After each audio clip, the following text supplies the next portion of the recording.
네, 이 시간에 우리 함께 축복의 인사를 나누도록 하겠습니다. 우리 앞에, 뒤에, 그리고 옆에, 좌우죠. 돌아보시면서 오늘 이 아침에 우리가 할 수 있는 최선의 밝은 미소와 행복한 얼굴로 인사하도록 하겠습니다. 참 잘 오셨습니다. 네, 참 잘 오셨습니다. 네. 참 잘하셨습니다. 한 번 더 인사하겠습니다. 주 안에서 사랑합니다. 축복합니다. 주 안에서 사랑합니다. 네, 축복합니다. 사랑합니다. 축복합니다. 기도하겠습니다. 사랑의 주님 감사합니다.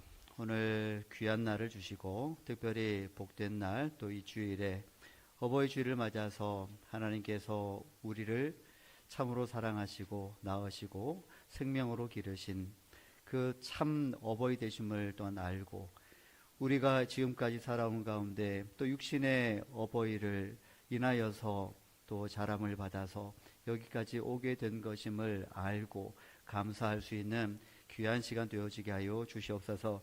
이 시간에 예배 드릴 때 저희들 마음 가운데 말씀이 심겨지게 하시고 이 말씀이 깨달아지게 하시고 이 말씀이 우리의 삶에 다시 한번 우리를 일으키게 만드는 위로의 말씀, 힘되는 말씀 되어질 수 있도록 도와주시옵소서. 예수님의 이름으로 기도드립니다. 아멘. 우리가 호랑이가 죽으면 뭘 남기죠? 가죽을 남기고 사람은 죽으면 뭘 남길까요? 이름을 남기는데 이게 어떤 이름이냐가 참 중요합니다. 명예스러운 이름이냐 아니면 불명예스러운 이름이냐. 제 바람은 여러분들이 언젠가는 이 세상과 빠이빠이를 하게 될 터인데 그때에 남겨지는 여러분의 이름이 훗날에 참으로 명예스럽고 영광스러운 이름으로 남는 인생을 살 수 있기를 축복합니다. 중년쯤에 이르면 사람들은 이제 젊었을 적과는 좀 다르게 좀 안정된 삶을 가지게 됩니다. 그리고 나이가 좀 더 들면 그동안의 삶을 좀 정리를 하게 됩니다. 일종의 자신의 인생을 좀 평가를 하게 됩니다. 그래서 무엇을 내가 남길 것인가, 무엇을 남길 수 있을 것인가에 대해서 생각하기 마련입니다. 내가 이렇게 살았다. 나는 이만큼 성취하고 이루었다.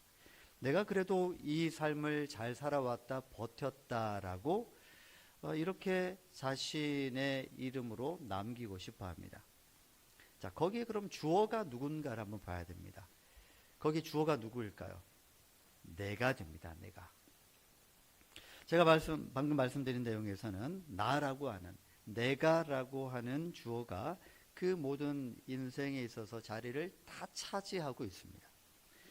오늘 본문에 나오는 야곱은 자신의 그 인생의 끝자락에서 놀랍게도 자신의 업적을 말하지 않고요. 성공담도 없습니다. 심지어 참 고생을 많이 한 사람이기도 한데 그 고생을 길게 늘어놓지도 않습니다. 야곱이 마지막에 남기는 그 축복의 기도 속에 남기는 말은 아주 간단합니다. 15절에서의 고백처럼 나의 출생으로부터 지금까지 나를 기르신 하나님 되심에 대해서 고백하고 있는 것입니다. 저는 이 고백이 참 우리도 하면 좋을 깊은 믿음의 고백이라고 여겨집니다. 야곱은 지금 죽음을 앞두고 있습니다. 눈도 흐려졌고요. 이게 누군지 구분이 안 되는, 바로 앞에 있어도 누군지 구분이 안 되는 그 시력, 굉장한 저시력으로 지금 나왔습니다. 몸도 많이 쇠약했죠.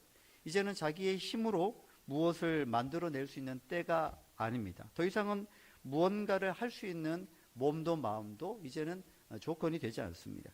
바로 그때에 그 자신의 인생 속에서 모든 힘을 뺄 수밖에 없는, 모든 걸 내려놓을 수밖에 없는 바로 그때에 이 야곱의 입에서 또렷하게 나온 고백이 뭐냐 하면 나를 여기까지 데려오신 분은 나를 태어날 때부터 지금까지 기르신 하나님이셨습니다.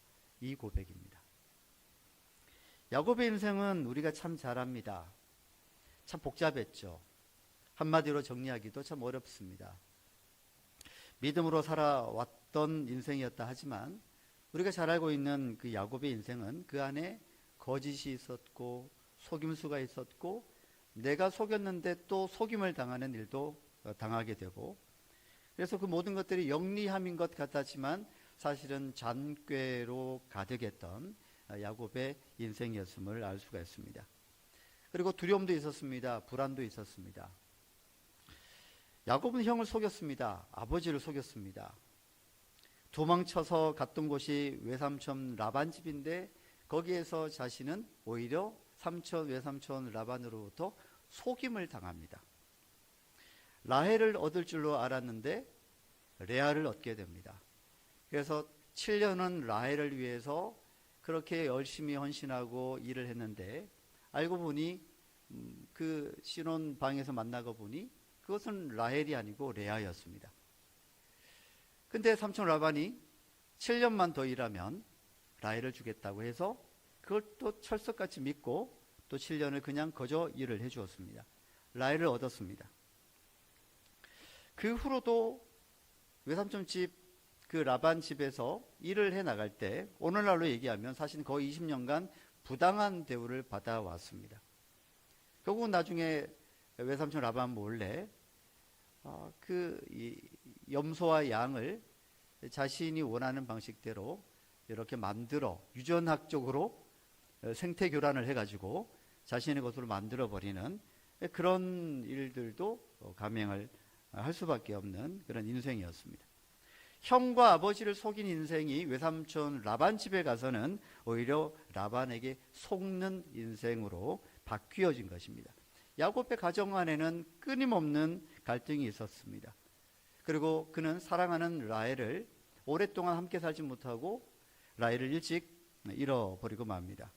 그리고 자신의 가장 사랑했던 아들 요셉이 형들에게 사실 팔려갔는데 애굽으로 팔려갔지 않습니까? 그런데 팔려간 걸 형들이 그걸 속임으로 인해서 죽은 줄로 알고 오랜 세월 동안 슬퍼했던 야곱의 인생이었습니다. 얼마나 그 가슴속이 타들어가면서 아팠겠습니까? 그러니 야곱의 인생을 우리가 우리의 시선으로 한번 바라보게 되면 참 잘 살았습니다라고 미화될 수 없는 인생이었습니다. 지금까지 간략하게 요약된 야곱의 인생을 우리 성도님들은 그렇게 살아보라고 하면 살아볼 의향이 있으십니까? 아마도 없을 겁니다. 저에게 물어보신다면 저는 이런저라에 no라고 대답하겠습니다. 저는 그냥 제 인생이 좋습니다. 보통 우리는 믿음의 사람이란 늘 반듯했고 늘 옳았고 늘 잘했고 늘 당당했고 늘 항상 무언가를 성취했고 이런 것들로 나중에서는 영웅담으로 만들어버립니다. 사람이 근데 살면서 어떻게 실수하지 않을 수 있나요?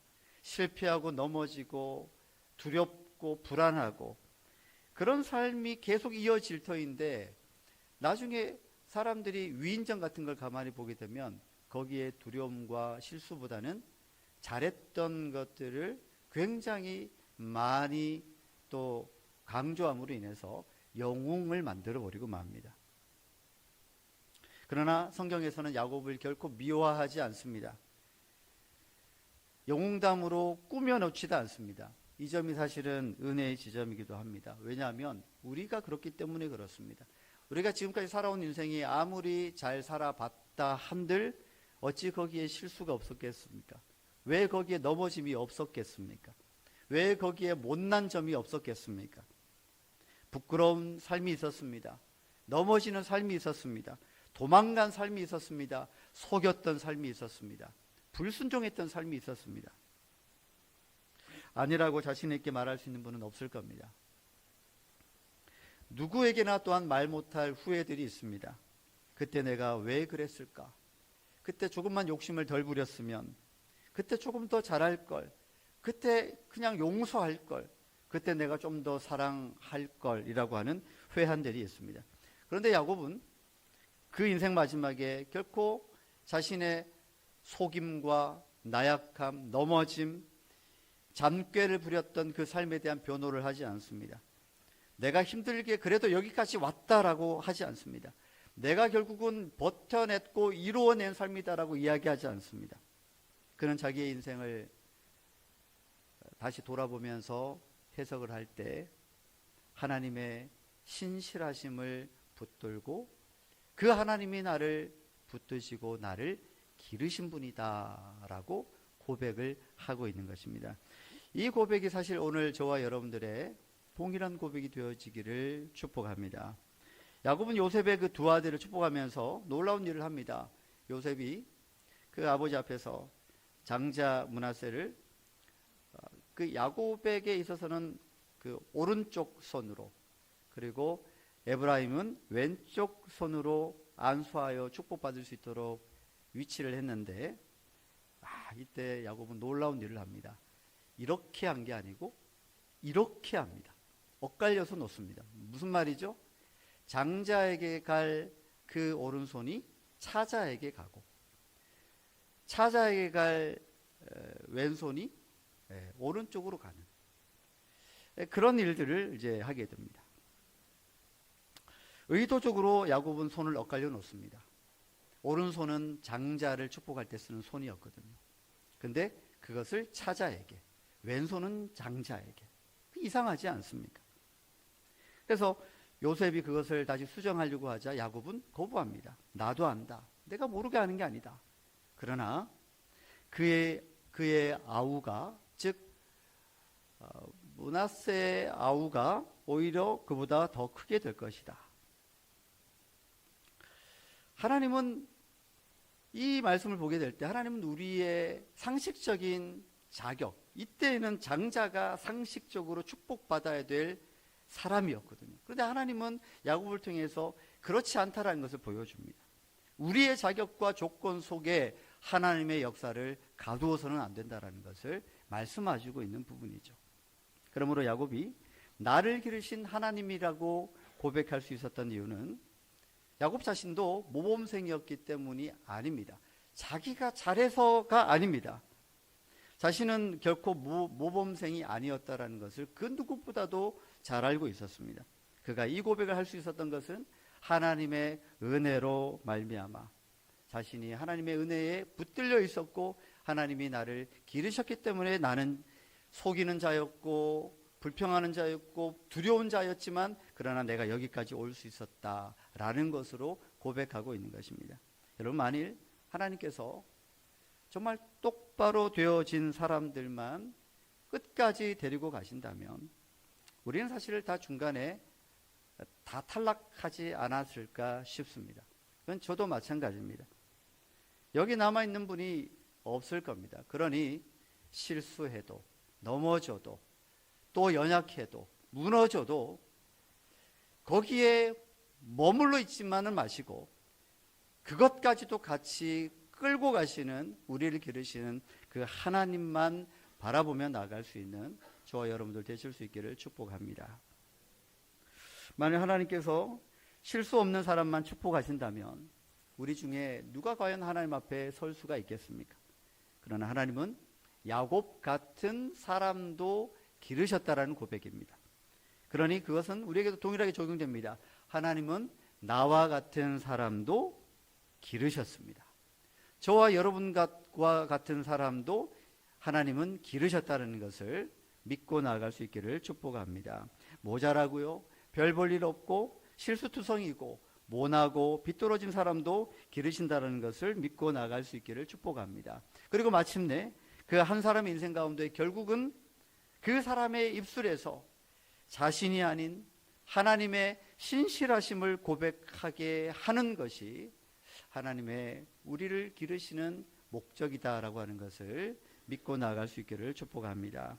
오늘 15절 16절을 말씀을 보시게 되면요, 야곱은 하나님을 세 가지로 이렇게 부르게 됩니다. 조상 아브라함과 이삭이 섬기던 하나님, 자기 출생부터 지금까지 자기를 기르신 하나님, 모든 환난에서 건지신 여호와의 사자. 자, 여기에서 중심은 이것입니다. 나를 기르신 하나님 되는 것입니다. 여러분, 이 표현은 단순히 먹이셨다는 뜻이 아니겠죠. 본문의 의미는 훨씬 더 깊습니다. 하나님이 야곱을 평생 동안 목자처럼 함께 하시고 기르셨다는 뜻입니다.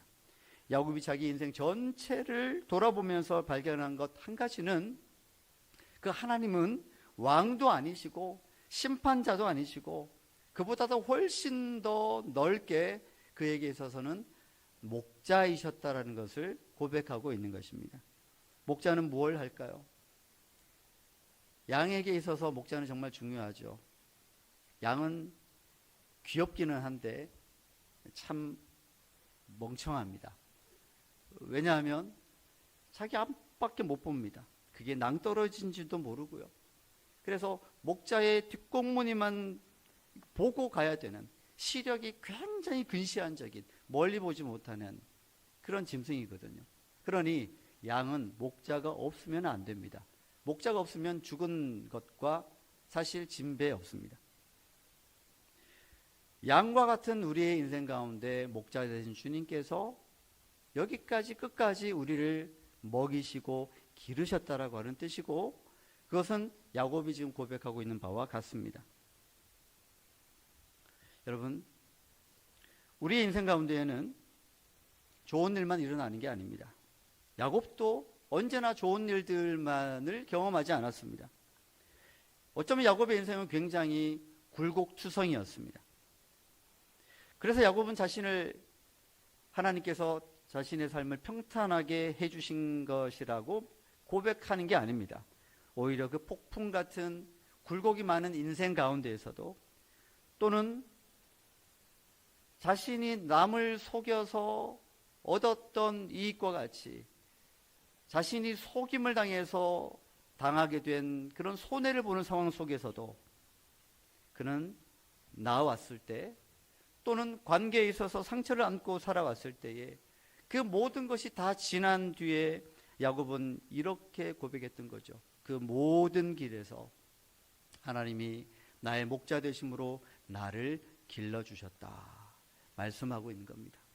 여러분, 이 고백은요, 우리의 인생에서 나의 허물과 모자람으로 문제가 많았음에도, 내 인생 자체가 문제가 많은 인생이었음에도 불구하고 그 문제들이 문제로 끝나지 않게 하시고, 그 아픔과 문제와 상처 속에서도 끝까지 우리를 놓지 않으시고 우리와 함께 해주신 하나님에 대한 고백을, 우리가 이 야곱의 고백을 통해서 우리가 동일하게 할 수 있다라고 하는 것입니다.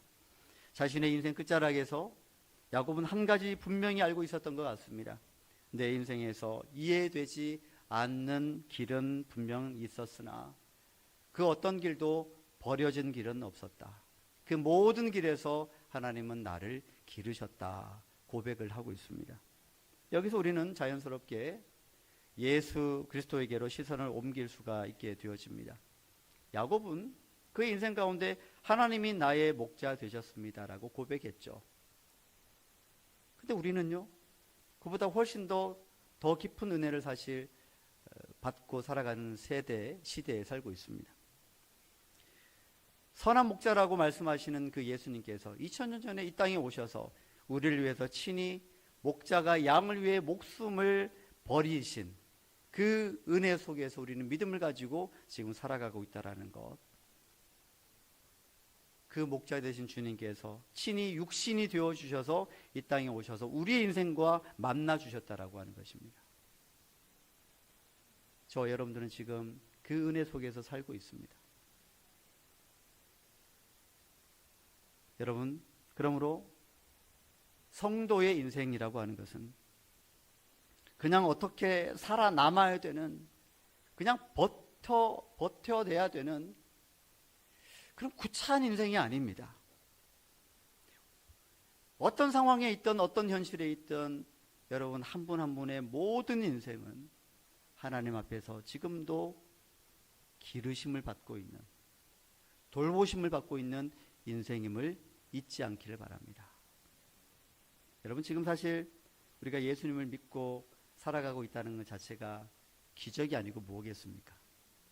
여러분, 지금 제가 좀 과감하게 질문을 던져보면 어떻게 대답하실지 모르겠습니다. 여러분, 지금부터 예수님 믿지 마십시오 라고 하면 안 믿으실 분 계십니까? 그렇지 않잖아요. 근데 보세요. 세상에 나가서 예수님 믿으십시오 그러면은 알겠습니다라고 하시는 분이 얼마나 될까요? 안 해보셨습니까? 어렵습니다. 아무리 설득하고 아무리 선물을 갖다 바쳐도 열리지 않는 이상은 그 한 사람이 예수 믿고 나오는 것은요, 정말 기적이 아니고서는 어렵습니다. 지금 이 자리에 있는 여러분들은 뭐라고요? 기적입니다. 왜냐하면 이제는 예수님을 믿지 말라고 해도 안 믿을래야 안 믿을 수 없는 믿음으로 살아가고 있는 성도의 삶이 아니겠습니까? 여러분, 그게 기적입니다. 여러분, 지금 이 시간에 어떻게 나오셨습니까? 차를 타고 나오셨다고요? 걸어서 오셨다고요? 잘 오셨습니다. 이 자리에 나오게 된 거는요, 우리가 물론 매주일마다 습관일 수도 있지만 그 습관이 그냥 되어지는 게 아닙니다. 이 예배 자리에 나올 수 있었다는 것 기적이고요. 이 예배 자리에 나올 수 있는 이 시간을 드릴 수 있다라고 하는 것은 정말 축복입니다. 이 모든 것들이 하나님께서 나를 기르시고 있다라고 하는 증거로 받아들일 수 있기를 축복합니다. 여러분, 그렇다면 이제 이 은혜가 우리 각자의 현실 속에서 어떻게 이 말씀이 닿을 수 있겠습니까? 여러분, 이런 기도를 좀 드려봤으면 좋겠습니다. 주님, 저는 지금까지 제 자신이 그냥 잘 살아온 것 같았습니다. 그런데 아니었습니다. 여기까지 내가 온 것은 나를 기르신 주님 덕분이었습니다. 나 혼자의 힘으로 믿음을 가지고 살아온 줄 알았습니다.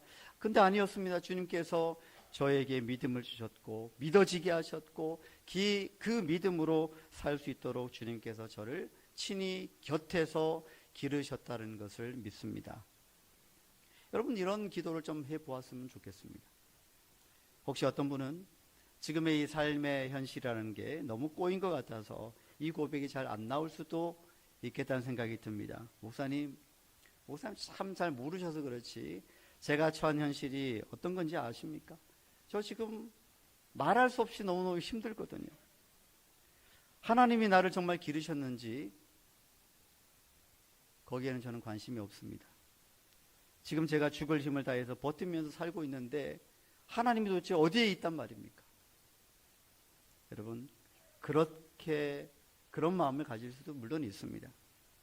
그러나 그런 분들이라 할지라도 오늘 이것만큼은 꼭 붙들고 가기를 바랍니다.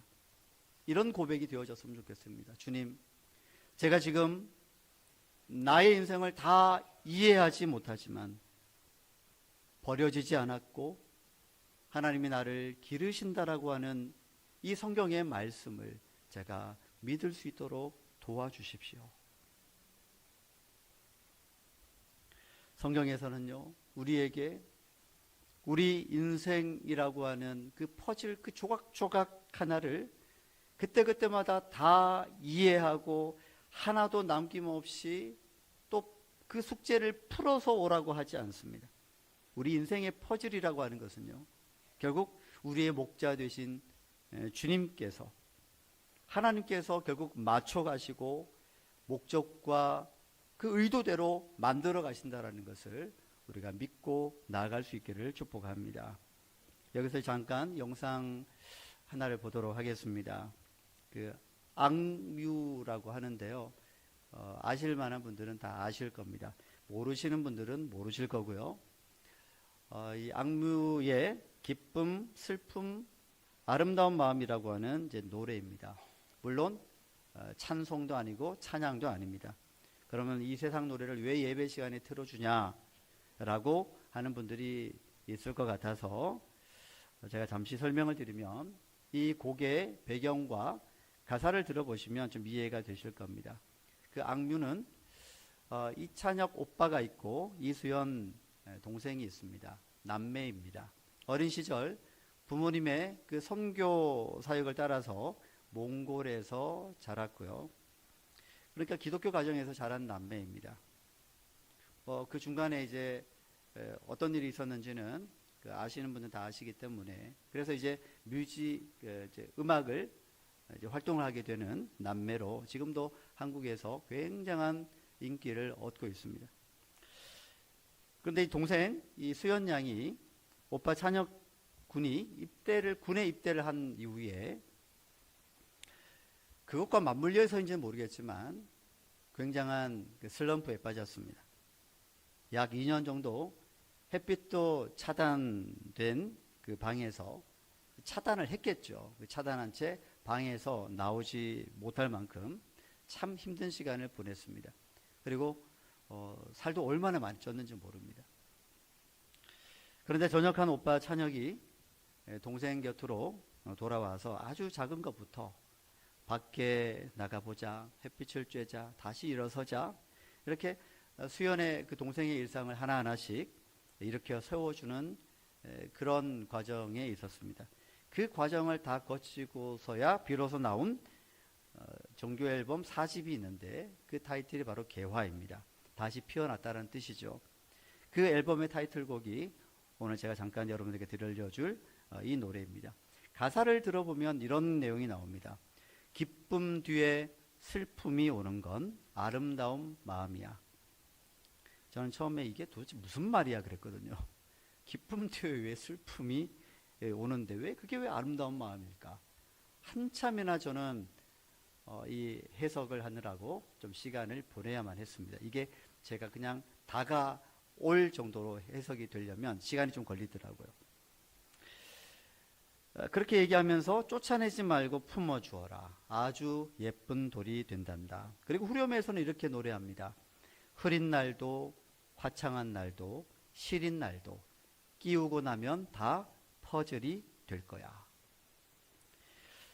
이 가사는 가만히 듣고 있으면 참 위로가 많이 됩니다. 그런데 단순한 위로가 아닙니다. 2년간 어둠 속에 있었던 한 사람이 다시 피어나면서 할 수 있었던 고백이고 그 곁에는 오빠가 있었죠. 그리고 슬픔을 쫓아내지 말고 품으라고 하는 말, 현실을 부정하지 말라고 하는 말. 흐린 날도 있고 화창한 날도 있고 시린 날도 있는데 그걸 다 끼우고 나면 결국 나중에 멋진 퍼즐이 된다라고 하는 말. 이것은 어쩌면 로마서 8장 28절에서 하실 말씀처럼 하나님께서 모든 것을 합하여 선을 이루신다라고 하는 이 고백과 맞닿아 있는 것 같습니다. 기독교 가정에서 자란 남매의 신앙적 토양이 바로 이 가사 안에 녹아 있다라고 저는 보여졌습니다. 오늘 야곱의 인생을 좀 생각하시면서 이 노래를 함께 들어보도록 하겠습니다.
아멘은 안 하셔도 됩니다. 네. 야곱도 그랬습니다. 기쁨도 있었고 그의 인생에 물론 슬픔도 있었고요. 속임도 있었고 속여짐도 있었고 상실도 있었습니다. 불안과 두려움이 다 있었습니다. 이 가사대로라면 흐린 날도 있었고 화창한 날도 있었고 시린 날도 다 있었습니다. 수연 씨가 2년의 어둠을 지나고 나서야 이런 것들을 끼우고 나면 다 퍼즐이 될 거라고 하는 이 노래를 할 수 있었던 것처럼 야곱이 자신의 인생의 그 모든 굴곡을 다 지나고 나서야 하나의 고백으로 나아가게 됩니다. 바로 내 인생을 기르신 그분은 나의 하나님이셨습니다. 그 하나님이 내 인생을 기르셨습니다. 라는 고백이었습니다. 우리에게는 선한 목자 되신 예수 그리스도가 계십니다. 우리의 목자 되신 주님께서는 우리 가장 깊은 어둠 속으로까지 들어오셔서 우리의 인생을 만나주셨고 또 세워주셨고 지금도 기르고 계시다는 것을 믿고 나아갈 수 있기를 바랍니다. 지금 이 자리에 여전히 기쁨의 한가운데 있는 분이 계실 것이고요. 슬픔의 한복판을 지나고 계시는 분도 계실 겁니다. 어떤 분은 화창한 날을, 어떤 분은 시린 날을, 그런 날을 보내고 계실 수도 있습니다. 기억하셨으면 좋겠습니다. 그 모든 시간이 하나님께서 우리를 기르시는 순간이라는 것을 기억하시기를 바랍니다. 기쁨만이 은혜가 아닙니다. 슬픔 속에서도 하나님은 우리를 품고 계시다라고 하는 것을, 기르고 계시다는 것을 잊지 않기를 바랍니다. 그리고 언젠가 우리가 야곱처럼 우리 인생을 뒤를 돌아보았을 때 그 모든 날들이 하나의 퍼즐로 맞춰지는 순간을 보게 될 것입니다. 그리고 이렇게 고백하게 될 겁니다. 하나님, 제 인생의 모든 시간이 하나님의 시간이었고 그 모든 시간 속에 하나님은 나를 기르셨습니다. 이 고백이 저와 여러분들의 평생의 동일한 일관된 고백이 되어지기를 주님의 이름으로 축복합니다.